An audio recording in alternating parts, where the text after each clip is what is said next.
Sarah here. Imagine you have kept a diary every single day for 9 years.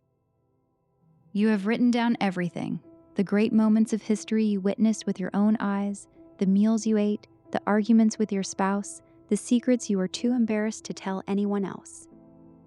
And then one evening, you pick up your pen and you write the last sentence, not because you want to stop, because you are losing your sight and you are terrified that writing is what is taking it. Today, I want to tell you about the man who wrote the most remarkable diary in human history, and the night he had to say goodbye to it. Stay with me. Samuel Pepys was born in London in 1633, the son of a tailor. He was not born into wealth or power.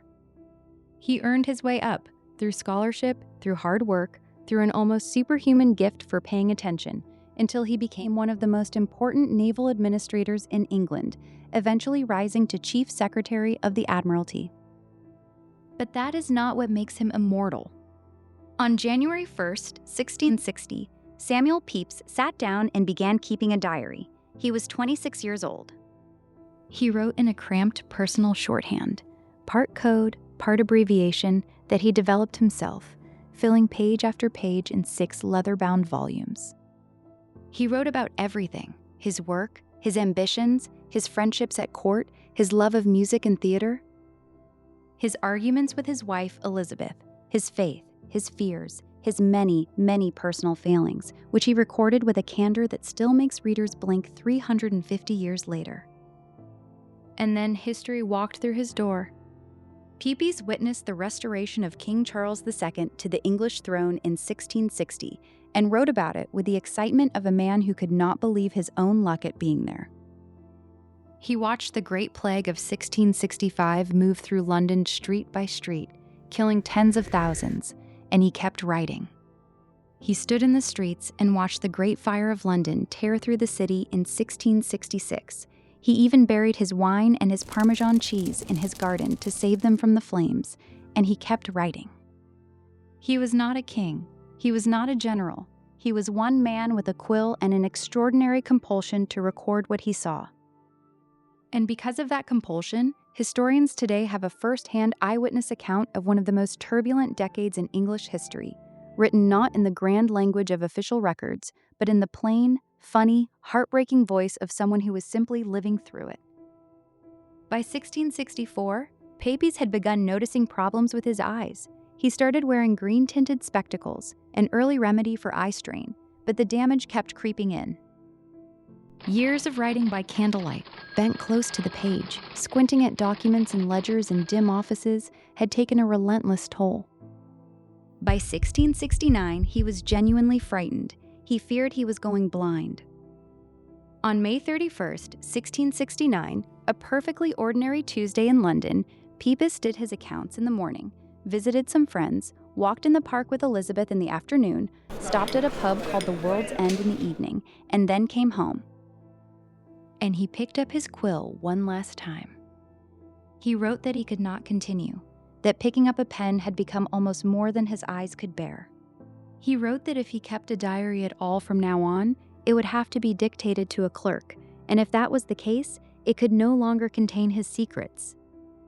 It would have to be, as he put it, fit for all the world to know, and that, he understood, was not really a diary at all. His final words were these, and I want you to hear them, because they are among the most quietly devastating sentences in the English language. And thus ends all that I doubt I shall ever be able to do with my own eyes in the keeping of my journal, I being not able to do it any longer, having done now so long as to undo my eyes almost every time that I take a pen in my hand. He closed the book. He was 36 years old. He lived for another 34 years. He never wrote in the diary again. And here is the detail that never leaves me. 5 months after Pepys wrote his last entry, 5 months after he closed the book on everything he had witnessed and felt and confessed, his wife Elizabeth died. She was 29 years old. He never got to write about losing her, the man who had written about everything, every fire, every plague, every joy and embarrassment and private grief, had no diary left when the thing that must have broken him most of all arrived at his door. When Pepys died in 1703, he left his 6 diary volumes to Magdalen College, Cambridge. They sat there, unread, for over 100 years. Then in the 1820s, a clergyman named John Smith spent 3 years deciphering Pepys's personal shorthand, working painstakingly through the code, line by line, and in 1825, the diary was finally published. The world met Samuel Pepys, and the world has never forgotten him. Samuel Pepys did not set out to leave the world a treasure. He set out to write down what he saw. The plague, the fire, the king, the dinner he had on a Tuesday, the argument with his wife, the walk in the park, the pub at the end of the evening. He thought he was keeping it for himself.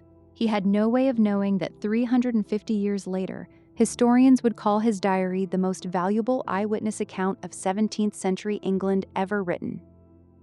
He had no way of knowing that millions of people would one day read his private thoughts and laugh and feel less alone because of them. He just wrote it down, every day, for 9 years, by candlelight. I wonder sometimes what we are writing down without realizing it. The texts we send, the letters, the small, ordinary observations we share with the people we love. History is not always made by kings and generals. Sometimes it is made by one person at a desk, in the quiet, deciding that what they saw today was worth remembering. If this story moved you, share it. Someone in your life needs to hear it today. Subscribe to History Spark so you never miss a moment worth remembering, and I will see you tomorrow with another story that has been hiding in plain sight, waiting for someone to finally tell it. See you then.